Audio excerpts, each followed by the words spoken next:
News paper లో ఈ headlines ని చూసారా? బీజింగ్ లో అజిత్ దోవల్ చైనాతో 25th రౌండ్ బార్డర్ టాక్స్, మాస్కోలో ఎస్ జైశంకర్ రష్యాతో 27th India Russia inter governmental commission meeting, టోక్యోలో Piyush Goyal 200+ member Indian business delegation తో జపాన్ లో ఇన్వెస్ట్మెంట్ అండ్ టెక్నాలజీ పార్ట్నర్షిప్స్ కోసం నెగోషియేషన్స్. ఇవి 3 సెపరేటెడ్ న్యూస్ స్టోరీస్ లాగా కనిపించవచ్చు, కానీ యాక్చువల్లీ ఈ 3 స్టోరీస్ ని కలిపి చూస్తే ఇండియా ఫారెన్ పాలసీలో ఒక వెరీ ఇంట్రెస్టింగ్ స్ట్రాటజీ కనిపిస్తుంది. ఒక సైడ్ చైనాతో బార్డర్ టెన్షన్స్ ఉన్నాయి, ఇంకో సైడ్ రష్యా మీద వెస్టర్న్ శాంక్షన్స్ ఉన్నాయి, and at the same time Japan తో high tech investment and manufacturing partnership ని ఇండియా అగ్రెసివ్లీ పుష్ చేస్తుంది. అంటే చైనాతో నెగోషియేట్ చేస్తున్నాం, రష్యాతో ట్రేడ్ చేస్తున్నాం, జపాన్ తో technology and investment partnership build చేస్తున్నాం. ఇండియా ఈ 3 కంట్రీస్ తో డిఫరెంట్ ఇంట్రెస్ట్ కోసం ఆల్మోస్ట్ సేమ్ టైమ్ లో ఎంగేజ్ అవుతుంది. సో ఇండియా ఎవరి సైడ్ ఉంది? వెస్టా, ఈస్టా ఆర్ రష్యానా? Actually India is trying to remain on its own side. Western nations ఇండియాను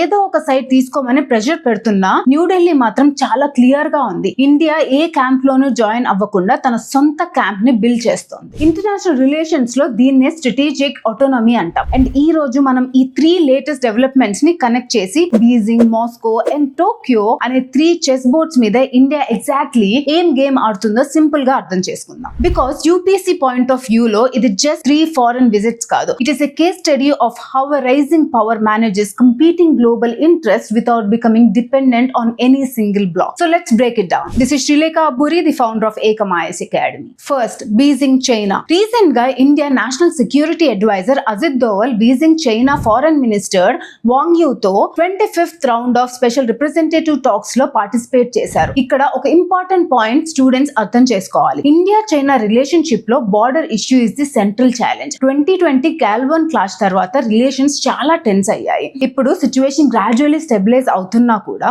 border peace and tranquility remained a major condition for improving bilateral relations. ఇంకా recent గా అరుణాచల్ ప్రదేశ్ మీద చైనా రిపీటెడ్ గా ప్లేస్ నేమ్స్ ని చేంజ్ చేస్తూ claims చేస్తుంది. దానికి counter గా ఇండియా ఆగస్ట్ 2026 లో 27 ప్లేసెస్ అండ్ అరుణాచల్ ప్రదేశ్ లో ఉన్న జోగ్రఫికల్ ఫీచర్స్ ని official survey of India maps లో స్టాండర్డ్స్ నేమ్స్ తో ఐడెంటిఫై చేసింది. సో ఇది సింప్లీ నేమ్ చేంజింగ్ ఇష్యూ మాత్రమే కాదు, it is also about territorial claims, maps and sovereignty. ఇప్పుడు క్వశ్చన్ ఏంటి అంటే, రిలేషన్స్ ఇంత సెన్సిటివ్ గా ఉన్నప్పుడు అజిత్ దోవల్ బీజింగ్ ఎందుకు వెళ్ళాలి? బికాస్ డిప్లొమసీ అంటే ప్రాబ్లమ్స్ ఉన్న కంట్రీస్ తో మాట్లాడకుండా ఉండటం కాదు, ప్రాబ్లమ్స్ ఉన్న కంట్రీస్ తో నెగోషియేట్ చేయడం కూడా డిప్లొమసీలో పార్ట్. 25th రౌండ్ టాక్స్ లో బౌండరీ క్వశ్చన్ తో పాటు బార్డర్ ఏరియాస్ లో peace and stability, bilateral relations, regional and international issues గురించి డిస్కషన్స్ జరిగాయి. అండ్ టైమింగ్ కూడా చాలా ఇంపార్టెంట్. ఇండియాలో సెప్టెంబర్ 12-13, 2026 న్యూఢిల్లీలో బ్రిక్స్ సమ్మిట్ హోస్ట్ చేయనుంది. చైనీస్ ప్రెసిడెంట్ జీ జిన్పింగ్ ఇండియాకి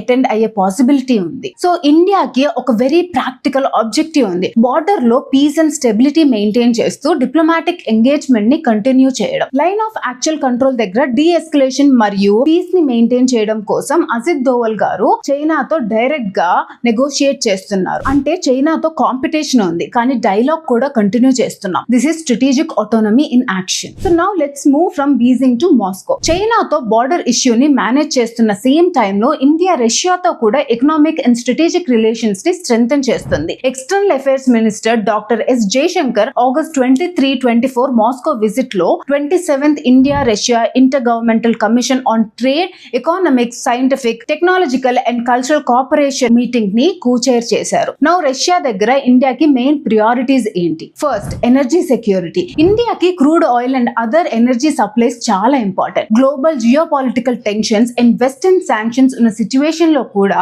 ఇండియా తన నేషనల్ ఇంట్రెస్ట్ అండ్ ఎనర్జీ సెక్యూరిటీని ప్రియారిటీగా చూస్తుంది. Second, trade imbalance. ఇక్కడ యూపీఎస్సీ స్టూడెంట్స్ డెఫినెట్లీ గుర్తు పెట్టుకోవాల్సిన పాయింట్ ఉంది. ఇండియా రష్యా నుంచి ఇంపోర్ట్ చేసేది ఎక్కువ, మన ఎక్స్పోర్ట్స్ కంపారిటివ్లీ తక్కువ. జైశంకర్ హిమ్సెల్ఫ్ రీసెంట్ గా bilateral trade imbalance over $50 billion కి రీచ్ అయ్యిందని అండ్ ఈ ఇంబ్యాలెన్స్ ని అడ్రస్ చేయడం ఇండియా ప్రియారిటీ అని చెప్పారు. సో ఇండియా టార్గెట్ ఏంటి? 2030కి ఇండియా రష్యా బైలేటరల్ ట్రేడ్ ని $100 బిలియన్ కి తీసుకెళ్లడం. దానికోసం ఇండియా రష్యాకి ఫార్మాస్యూటికల్స్, అగ్రికల్చర్, మెషినరీ లాంటి సెక్టర్స్ లో ఎక్స్పోర్ట్స్ పెంచడానికి market access and payment mechanisms improve చేయాలని ఫోకస్ చేస్తుంది. సో బీజింగ్ లో సెక్యూరిటీ అండ్ బార్డర్, మాస్కోలో energy and trade. Same India, different country and different objective. Now let's move to Tokyo. India ఎకానమీకి hi tech power and manufacturing strength కావాలి. అందుకే commerce and industry minister Piyush Goyal August 24-27 Japan visit లో 200+ member business delegation ని lead చేస్తున్నారు. ఇది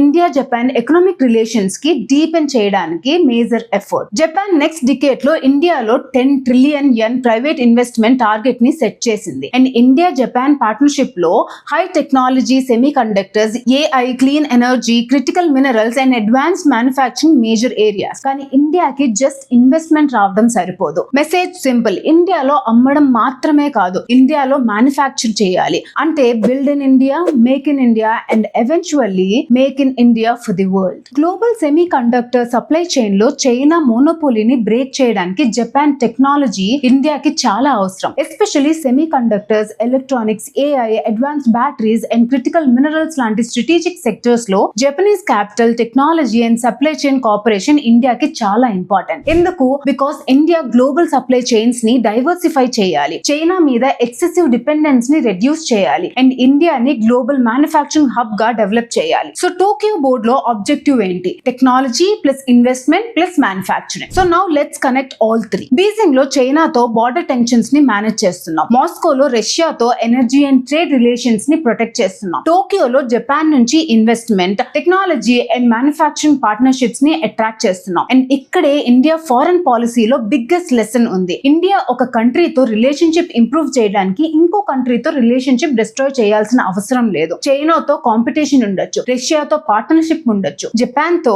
strategic alignment ఉండొచ్చు. These relationships can exist simultaneously and India already multiple groupings లో active గా ఉంది. బ్రిక్స్ లో యాక్టివ్ రోల్, క్వాడ్ లో యాక్టివ్ రోల్, రష్యాతో లాంగ్ స్టాండింగ్ రిలేషన్షిప్, జపాన్ తో special strategic and global partnership. So the question is which camp should we join? India answer, why should we choose only one? This is the essence of strategic autonomy. Strategic autonomy అంటే India ఎవరితో friendship చేయదు అని కాదు, exactly opposite. India multiple countries తో engage అవుతుంది, but decisions are based primarily on India's own national interest. Security కోసం ఒక partner, energy కోసం another partner, technology and investment కోసం another partner. And at the same time global platforms లో India తన influence ని build చేసుకుంది. So ఇది just diplomacy కాదు, it is a balancing act. And ఈ బ్యాలెన్సింగ్ యాక్ట్ సక్సెస్ఫుల్ గా కంటిన్యూస్ చేయగలిగితే ఇండియాకి బిగ్గెస్ట్ అడ్వాంటేజ్ ఏంటి? India one block dependent power గా కాకుండా మల్టిపుల్ పార్ట్నర్షిప్స్ ని యూజ్ చేసుకునే ఇండిపెండెంట్ గ్లోబల్ పవర్ గా ఎమర్జ్ అవ్వగలదు. అండ్ స్టూడెంట్స్ ఈ టాపిక్ నుంచి ఒక లైన్ డెఫినెట్లీ గుర్తుపెట్టుకోవాలి. Strategic autonomy means strategic partnerships without strategic dependence. India ఎవరి క్యాంప్ లో బ్లైండ్ గా జాయిన్ అవ్వకుండా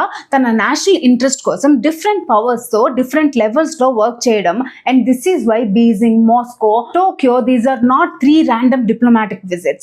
They represent three different dimensions of India's foreign policy: security, energy and technology. So India simultaneously ఆడుతున్న ఈ triple power play గురించి మీ opinion ఏంటి? India follow చేస్తున్న strategic autonomy future లో ఇండియాని గ్లోబల్ సూపర్ పవర్ గా ఎస్టాబ్లిష్ చేయడానికి ఉపయోగపడుతుందా? మీ ఒపీనియన్ ని కామెంట్స్ లో షేర్ చేయండి.